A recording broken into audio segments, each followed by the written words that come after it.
is TOS Television, your digital-first Pan-African news network. I am Abigail Okwande, and this is Africa Now. 6 people were shot dead by a Kenyan police officer in a rampage through the capital Nairobi on Tuesday, the police said. The officer first shot and killed his wife at their home before setting off with his service-based issued AK-47 rifle to shoot dead another 5 people, police said in the report. They did not say what had caused the rampage. A police spokesperson said the officer was forced to surrender to police after he tried to shoot himself but ran out of ammunition. Now the latest sign of the Ethiopian government retaking territory it recently recaptured of the strategic towns of Dessie and Kombolcha from Tigrayan fighters by Ethiopian forces. Just more than a month ago, forces aligned with the Tigray People's Liberation Front had taken control of the towns in the Amhara region.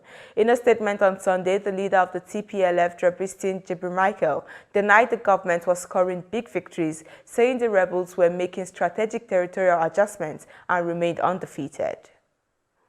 Now, the United States Treasury on Monday slapped sanction on the national of the Democratic Republic of Congo and 12 entities linked to him for allegedly providing support to back the state Israeli mining magnate Dan Gettler. Alain Makundu is accused by the U.S. Treasury of opening bank accounts for Gettler and making 16 cash deposits totaling between $11 million and $13.5 million into proxy bank accounts for him and a close associate of his. Gettler denies he engaged in corrupt practices.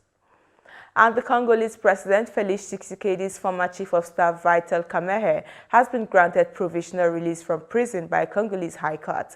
Kamerhe was serving a 13-year sentence for embezzling $48 million in public funds, his lawyer said on Monday.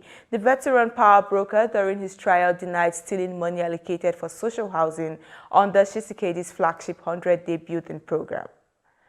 And a Zimbabwe court has dropped charges of inciting violent anti-government protests leveled against journalist and government critic Hopewell Chinono. The court said prosecutors had failed to specify how a series of tweets constituted an offense. Chinono, who has a large social media following, was arrested in July last year and held for several weeks in prison for tweeting in support of planned anti-government protests later that month. This is your digital-first Pan-African news network, TOS Television. You're watching Africa Now. More stories coming up after the break. So stay tuned.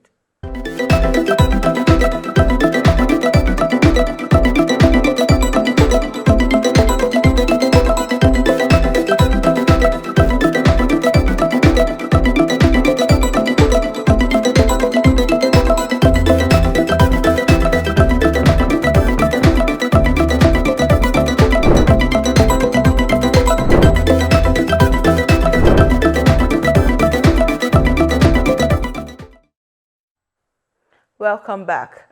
Gambian police fired tear gas on Monday to disperse protesters of losing presidential candidate Usainu Daboe, who had taken to the streets outside the capital Banjul to contest the re-election of President Adama Barrow. The officer of the Inspector General of Police said the gathering was dispersed for fear of the protest turning violent. According to official results, Barrow reached around 53% of the vote, against 28% for the main opposition contender. Now, intercommunal clashes between Arabs and non-Arabs left nearly 50 people dead and 40 others injured in Sudan's West Darfur state on Sunday, according to eyewitnesses and officials. The latest wave of fighting, which has been going on for weeks, stemmed from a dispute late Saturday between a customer and the owner of a cell phone store, who was shot dead. Fighting between Arab and non-Arab communities in Darfur have escalated in recent months. Deaths in South Africa mines, which includes the world's deepest gold and platinum operations, rose for a second consecutive year as worker safety deteriorated. The toll so far in 2021 was 69, up from 48 a year earlier, the Department of Mineral Resources and Energy said in a statement on Monday. Miners are looking to improve safety practices to address the falls of ground and transport-related accidents that were the leading causes of death as the sector, the ministry said in a statement. Now, new data from the World Health Organization has revealed that the COVID-19 pandemic has disrupted malaria services, leading to an increase in cases and deaths. According to the report, there were an estimated 241 million cases and 627,000 malaria deaths worldwide in 2020, which represents about 14 million more cases in 2020 compared to 2019 and 69,000 more deaths. Approximately two-thirds of these additional deaths were linked to disruptions in the provision provision of malaria prevention, diagnosis and treatment during the pandemic. UN Secretary General Antonio Guterres on Monday appointed U.S. diplomat Stephanie Williams to lead mediation efforts in Libya after his special envoy quit just weeks ahead of planned elections in the war-torn country. UN Special Envoy on Libya Jan Kubis is due to step down on Friday. Guterres named Williams as his special advisor, which does not require the 15-member council approval. And that is it on Africa Now. For more updates, do visit our website at www.TOSTVNetwork.com. Do follow and like our social media handles on Facebook, Twitter, and Instagram. And remember to subscribe on YouTube. To stay with us and enjoy more programs on TOS Television Network. I am Abigail Okwade. Thanks for watching.